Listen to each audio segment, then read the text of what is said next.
Welcome back to this. I'm working on the Kia again.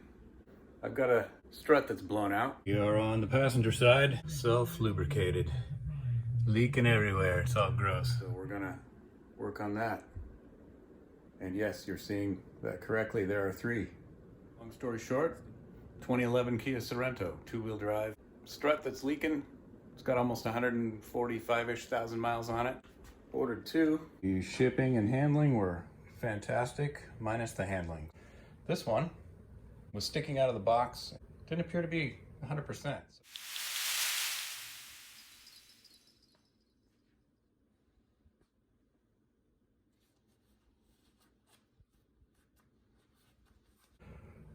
Fortunately, no questions asked. They sent me another one, so let's put these in. Be a little sweaty for this one. Yeah, and it's only noonish right now. I'm starting with the driver's side. This one's actually in usable shape. It's not leaking. We're gonna take off these two nuts and bolts there. Undo a couple things with the lines as well as the stabilizer up top. Those three nuts right there, and this thing should pop right out.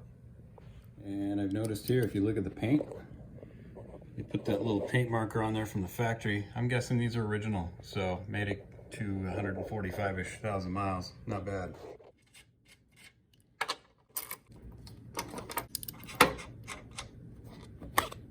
And let's go downstairs.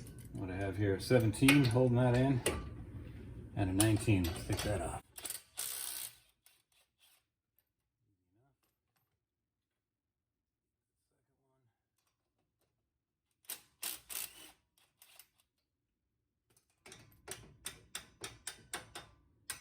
It's actually loose enough I can lift by hand. Not bad. Let's see if we can pop this out. Let's get this sway bar end link off. Okay, little tip. I put the jack back under the rotor to get this to pop out easily. Otherwise, would not cooperate. There we go. There's the first one. This is the not quite so fun part. I need to use these spring compressors to squeeze that down and then go with one of those.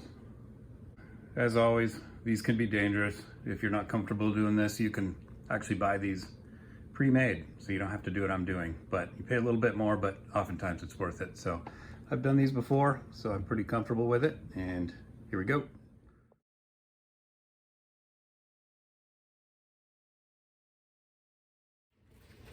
Now that we have what appears to be most of the tension off of it and the spring is compressed enough, just need to get this nut off, and we'll go nice and slow just to make sure we don't do anything stupid.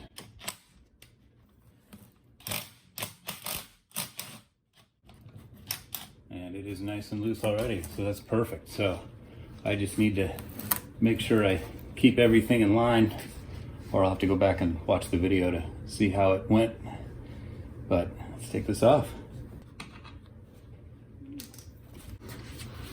And this just comes right out. So I'll move the boot over.